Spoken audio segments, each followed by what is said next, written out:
जी, अस्सलाम वालेकुम। उम्मीद है कि आप तमाम दोस्त खैरियत से होंगे। मार्केट फिर पलट आई जी वापस अपने वो क्या कहते हैं जी ट्रेंड के अंदर। ट्रेंड के हवाले से बात करेंगे, सपोर्ट और रेजिस्टेंस के हवाले से बात करेंगे। इसके साथ अगर वक़्त मिला तो इंशाल्लाह एयरलिंक का चार्ट जो है वो आज आपके साथ हम शेयर करने की कोशिश करेंगे। अच्छा, पिछले दिनों मैंने हैस्कॉल का चार्ट डिस्कस किया था। उसके अलावा भी जिस वक़्त कोई वक़्त मिलता है, तो आपके साथ हम मुख़्तलिफ़ किस्म के चार्ट जो हैं वो शेयर कर रहे होते हैं। अच्छा, जिस दिन मैंने ये हैस्कॉल का चार्ट डिस्कस किया था, उसी दिन कमेंट्स के अंदर एक दोस्त ने लिखा हुआ था जी कि हैस्कॉल के का चार्ट डिस्कस करें। तो मेरा ख़्याल है कि वो वीडियो शायद या तो पूरी नहीं देखते, या फिर शायद जो है वो उनकी जो है वो नज़र नहीं पड़ी होगी। तो कोशिश ये किया करें कि चार्ट्स वग़ैरह जो डिस्कस किए जाते हैं, उनको भी देखें और थोड़ा-सा कंटिन्यूटी जो है वो लेकर आएँ, क्योंकि बहुत सारी चीज़ें ऐसी होती हैं जो कि वीक के अंदर किसी न किसी दिन हम डिस्कस कर चुके होते हैं। तो चलते हैं जी आगे। आज मार्केट में बहुत अच्छी रिकवरी आई, क्यों आई? कुछ खबरें हैं, उनका भी जायज़ा लेने की कोशिश करेंगे कि वो खबरें कितनी स्ट्रॉन्ग हैं, ये भी बड़ी अहमियत रखती है बात। अभी जो है वो चूँकि मार्केट अभी क्लोज़ हुई है, तो चूँकि मैंने कहीं जाना था, तो मैंने सोचा कि बजाए इसके कि मा जो है वो वीडियो मिस हो जाए, अभी ये कैलकुलेशन होके तो थोड़ा-सा ये जिस वक़्त आएगी तो फिर इंशाल्लाह इसको चार्ट पर हम डिस्कस कर लेंगे। सर्किट ब्रेकर की बात करें तो माशाल्लाह से आज जो है अगेन आपको 18 कंपनीज़ जो हैं वो अपर कैप में नज़र आ रही हैं। लेकिन जो मैं अक्सर बात किया करता हूँ और लास्ट वीक भी हम सारा वीक ही तकरीबन ये बात डिस्कस करते रहे हैं कि जो भारी भरकम सेक्टर्स हैं जिसमें ऑयल एंड गैस है, फर्टिलाइज़र है, सीमेंट सेक्टर है या बैंकिंग सेक्टर है, उनके अंदर जो था गुज़िश्ता 2-3 दिन में आपको कोई ख़ास मूवमेंट देखने को नहीं मिली। आज जिस वक़्त खबर आई है, तो उसके बाद फिर उन सेक्टर्स के अंदर हमने परफ़ॉर्मेंस आती हुई देखी। यही वजह है कि मार्केट ने अराउंड, ये अराउंड की बात कर रहा हूँ, अराउंड कोई तकरीबन 4,500 से 5,000 पॉइंट्स की जो है वो आपको मूव दी है, कि जितने पॉइंट्स मार्केट ने आज सुबह जो थे वो लूज़ किए थे, वो मार्केट ने ना सिर्फ के रिकवर किए, बल्कि उसके साथ-साथ मार्केट ने 1,70,000 के ऊपर क्लोजिंग दी है, जो कि हमारे एनालिसिस के मुताबिक जो है, वो 1,70,000 से ऊपर क्लोजिंग का मतलब ये है कि मार्केट जो है वो अभी अपने अप ट्रेंड के अंदर मौजूद है। लेकिन एग्ज़ैक्टली क्या सिचुएशन है, वो जिस वक़्त हम कैंडलस्टिक को डिस्कस करेंगे तो फिर इंशाल्लाह बात करेंगे। कुछ खबरें हैं, खबरों का जायज़ा लेने से पहले हमारा ईटीएफ एंड रीट का जो ऑनलाइन सेशन है, ये आज रात जो है वो 9 बजे होगा। इसके लिए रजिस्ट्रेशन जो है वो हो चुकी है, लेकिन अभी भी बहुत सारे दोस्त जो हैं वो अब देख लें। मेरा ख़्याल है कि कोई जितने भी दोस्तों ने अभी तक हमारे पास रजिस्ट्रेशन करवाई है, उसका तकरीबन 25% जो है वो कल रजिस्ट्रेशन हुई है। तो ये चीज़ें ऐसी हैं यार, आखिरी तारीख का आपने ज़रूर इंतज़ार करना होता है। अब यहाँ पर मैं एक डिस्क्लेमर देता चलूँ कि वो दोस्त अहबाब जिन्होंने आज सुबह पेमेंट, कल तक जिन्होंने पेमेंट भिजवाई थी या जिन्होंने सब्सक्राइब किया था या जिन्होंने सेशन के हवाले से राब्ता किया था, उनका नाम जो है वो लिस्ट में शामिल किया जा चुका है और वो उनको इंशाल्लाह लिंक जो है वो आज भेज दिया जाएगा सेशन शुरू होने से पहले 9 बजे से पहले।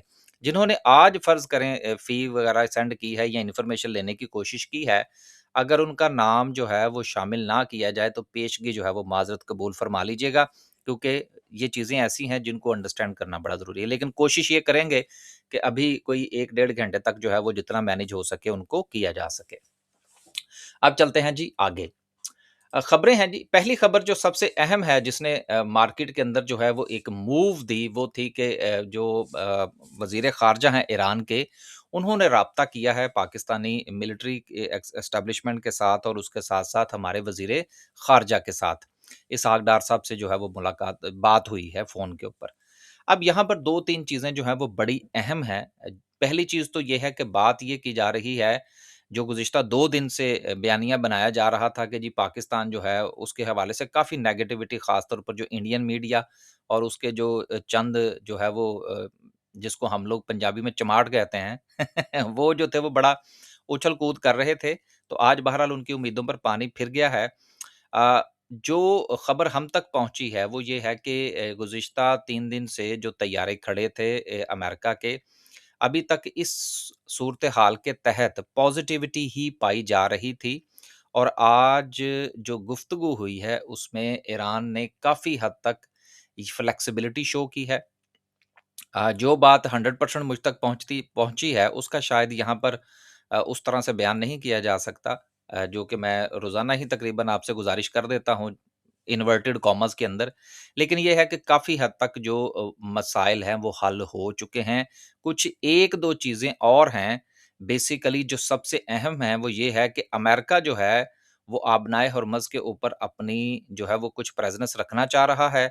जबकि ईरान जो है वो इसके ऊपर थोड़ी-सी रिलक्टेंट दिखा रहा है। लेकिन अमेरिका का ये कहना है कि ईरान जो है वो फ्यूचर के अंदर किसी भी हालत के अंदर जो है वो दोबारा से आबनाए हर्मुज़ बंद नहीं करेगा, इसकी गारंटी चाहिए।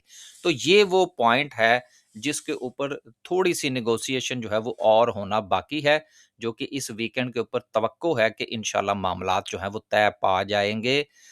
कल भी हमने यही डिस्कस किया था, उससे 1 दिन पहले भी हमने यही डिस्कस किया था कि जब तक तैयारे जो हैं वो इस्लामाबाद के अंदर मौजूद हैं, बहरहाल पॉज़िटिविटी की खबरें मौजूद हैं, लेकिन पैनिक बहरहाल अपनी जगह पर अभी भी रहेगा जब तक लिखी हुई चीज़ सामने नहीं आ जाती, क्योंकि ट्रंप का कोई पता नहीं कि वो किस वक़्त कोई नया ट्वीट जो है वो सोशल मीडिया पर छोड़ दे। तो एक तो ये चीज़ थी।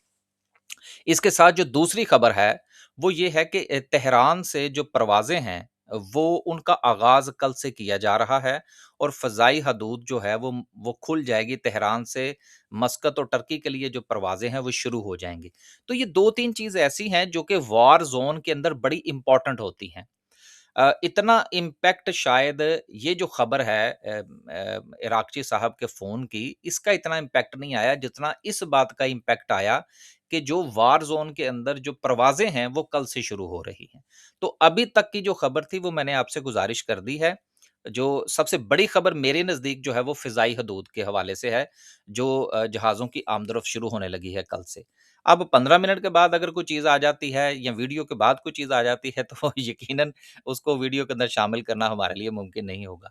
तो ये चीज़ें ऐसी हैं जिनको बहरहाल जो है वो इन्वर्टेड कॉमास के अंदर ही समझना पड़ेगा। तो ये सबसे बड़ी खबर थी जिसने मार्केट को नेगेटिविटी भी दी और अब पॉज़िटिविटी की तरफ भी लेकर आई है। अगली खबर जो है वो आईएमएफ के हवाले से है। ये मैंने आपसे पिछले दिनों भी गुज़ारिश कर दिया था कि जिस दिन ये खबर छपी थी कि जी को 11 मज़ीद मुतालबात आ गए और पैसे रुक गए और पता नहीं क्या हो गया। मैंने उस दिन भी आपसे यही गुज़ारिश की थी कि इसमें कोई इतना बड़ा प्रॉब्लम नहीं है।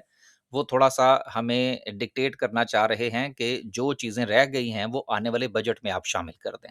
तो अभी तक की इत्तलात यही हैं कि इंशाल्लाह सूरत-ए-हाल बेहतर है और हमें जो है वो जल्द जो पैसा है वो मिल जाएगा और इसका इम्पैक्ट जो है वो हमारे ज़र मुबादला के ज़खायर पर पड़ेगा और जिसका हमारी इकॉनमी के हवाले से भी थोड़ी-सी बेहतरी आएगी। अब आखिरी बात ये है कि अगर आपको याद हो, तो मैंने गुज़िश्ता बुध वाले दिन की वीडियो में एक चीज़ आपसे फ़रमाई थी कि नोट कर लीजिए। अब मैं दोबारा से फिर आपसे गुज़ारिश कर रहा हूँ कि नोट कर लीजिए, रिमाइंडर दे रहा हूँ आपको।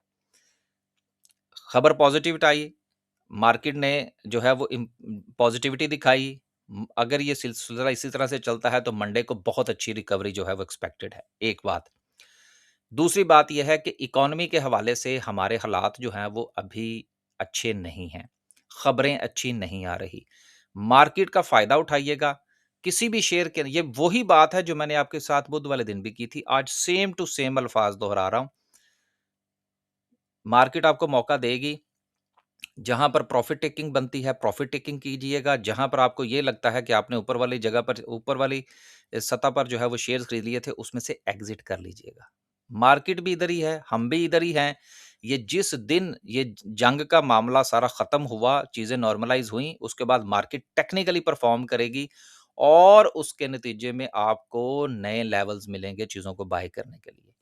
मैंने आपको ये दूसरी मर्तबा रिमाइंडर दे दिया है। अब आपने नोट किया है या नहीं किया, ये आपकी मर्ज़ी है। लास्ट पे डिस्कस करते हैं जी आज की कैंडल को।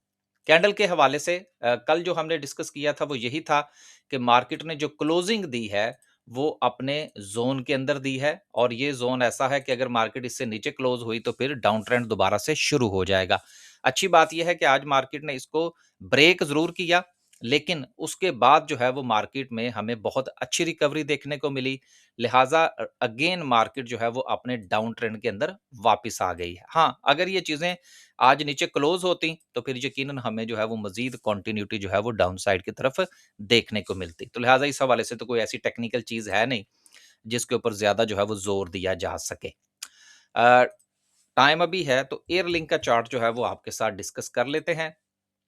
एयरलिंक के पास एक इम्पोर्टेंट सपोर्ट थी, जहाँ से आज उसने अपने आप को रिकवरी दिखाई है और उस रिकवरी के नतीजे में आज इसके अंदर एक अच्छी मूव भी बनी है। वॉल्यूम भी तकरीबन एवरेज जो है वो वॉल्यूम लगा है। अब क्या इसका ट्रेंड जो है वो पॉजिटिव हो चुका है? नहीं, बिल्कुल नहीं। देखिए, ये जो आप अगर ये थोड़ा-सा चलें मैं आपको थोड़ा-सा बता ही देता हूँ। आइए ये लिखा हुआ है इंडिकेटर्स, ठीक है? अब इस इंडिकेटर के ऊपर आप ये क्लिक करें ना, तो ये देखिए कितने इंडिकेटर्स हैं। बात को थोड़ा-सा समझिएगा यहाँ पर। अब हर इंडिकेटर जो है वो दूसरे से मुख्तलिफ है। कुछ ऐसे हैं जो सिमिलर हैं। यार स्टॉक मार्केट इसी चीज़ का नाम है।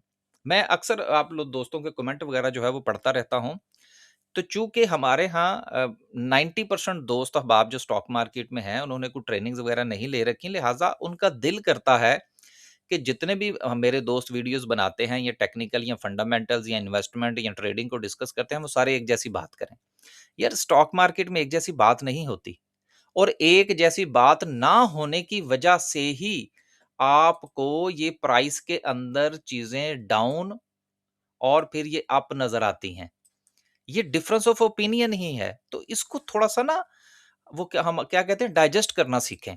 अब ये मैं वो बात कर रहा हूँ जो अक्सर कमेंट्स के अंदर हमें देखने को मिलती है जी ट्रेंड तो पॉजिटिव हो गया जी, ट्रेंड तो नेगेटिव हो गया जी।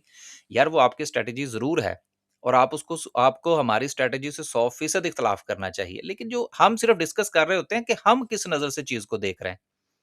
मैं चलें एक चीज़ और छोटी-सी बता ही दूँ आपको मज़ीद अगर 2 मिनट हों आपके पास कि फ़र्ज़ करें एक शेयर जो है वो ₹10 से चलता है, ठीक है ना? और वो शेयर जो है वो ₹12 पे जाता है। हम ये कहते हैं मिसाल के तौर पर कि इसकी बाइंग बनती है ₹10.25 से। अब बात तो समझ लीजिएगा थोड़ी-सी। लेकिन ₹10 से लेकर ₹10.25 तक हर एक-एक पैसे के ऊपर ट्रेड हो रही होती है। जो बंदा ₹10 पर ट्रेड करता है वो उसका ओपिनियन है। जो ₹10 15 पैसे पर बाय करता है वो उसकी स्ट्रैटेजी है, वो उसका एनालिसिस है। इसलिए आप जब तक आपका एनालिसिस दूसरों से थोड़ा-सा डिफरेंट नहीं होगा, आपको रिजल्ट्स भी डिफरेंट नहीं मिलेंगे। बात को थोड़ा-सा समझिए। अब आते हैं इस तरफ। अब राइट एट द मोमेंट क्या है कि इसके पास ये सपोर्ट थी जो कि अराउंड कोई 138 ₹140 का ज़ोन बनता था। यहाँ से इसने इसको पहले जो है वो ब्रेक किया है और ब्रेक करने के बाद इसको रीटेस्ट किया है। तो ये एक बहुत अच्छा साइन है। यहाँ से भी ये कंसोलिडेशन के बाद जिस वक़्त निकला था, तो फिर एक अच्छी मूव जो है वो हमें देखने को मिली थी। सो राइट एट द मोमेंट इसकी अच्छी है लेकिन राइट एट द मोमेंट इसका जो सेंटिमेंट है, सिर्फ वो पॉजिटिव है, ट्रेंड पॉजिटिव नहीं हुआ। हमारे एनालिसिस के मुताबिक इसका ट्रेंड उस वक़्त पॉजिटिव होगा जब ये 150 से ऊपर क्लोजिंग देगा जो कि इसकी पहली रेजिस्टेंस बनती है। सो राइट एट द मोमेंट जो इसके नीचे जो सेंटिमेंट का नेगेटिव है वो 140 से नीचे का है, 138 से 140 का ज़ोन है और रेजिस्टेंस इसकी पहली जो है वो ₹150 का ज़ोन बनता है जो कि इसकी पहली प्रॉफिट टेकिंग का लेवल भी हो सकता है। हम किसी को बाय या सेल की कॉल नहीं दे रहे। हमारा काम सिर्फ लेवल्स को आपके साथ डिस्कस करना है। हाँ, जिस वक़्त ये 150 के ऊपर निकलेगा, तो फिर इसका ट्रेंड जो है वो पॉज़िटिव हो जाएगा एंड देन मुमकिना तौर पर कोई ये 170 से 180 तक की जो मूव है वो आपको दे सकता है। बस जी खुद खुश रहें, आबाद रहें, अपने पोर्टफोलियो का ख़्याल रखें। स्टॉक मार्केट के हवाले से मैं अपनी वीडियो के अंदर गुज़ारिश करता रहता हूँ कि ये वो जगह है जहाँ हर रोज़ मेला लगता है। इसलिए अपने आप को इसके साथ फ़ैमिलियर कीजिए। जब तक आप इसको फ़ैमिलियर नहीं करेंगे, आप परेशानी का शिकार रहेंगे और इस परेशानी को जितना जल्द आप कंट्रोल कर लेंगे, इंशाल्लाह ये कारोबार आपको समझ में आना शुरू हो जाएगा और आखिर में एक सवाल कि अच्छा शेयर किसको कहते हैं? बहुत सारे लोग हैं, डिविडेंड, अर्निंग बहुत कुछ के हवाले से अपनी-अपनी डेफ़िनेशन है। जिस तरह से ये अभी मैं आपसे बता रहा था ना कि हमारी स्ट्रैटेजी कुछ और है, हमारे नज़दीक लेवल का सेंटिमेंट होता है, फिर ट्रेंड होता है, गलत है या सही है, ये हमारी स्ट्रैटेजी है। इसी तरह से मैं ये जानना चाहता हूँ कि आपके ख़्याल में अच्छा शेयर किसको कहते हैं? वो ज़रा डेफ़िनेशन लिखिए, कोशिश ये करें कि गूगल से ना करें, जो आपका ज़हन कहता है ना किसी शेयर के हवाले से कि किसी अच्छे शेयर की डेफ़िनेशन ये होती है, वो ज़रा कमेंट करके बताएँ। फिर इंशाल्लाह मैं कोशिश करूँगा वीकेंड पे सारे कमेंट पढूँ और फिर मंडे वाले दिन हम इसको डिस्को डिस जो है वो डिस्कस करेंगे। इजाज़त दीजिए जी। अल्लाह हाफ़िज़।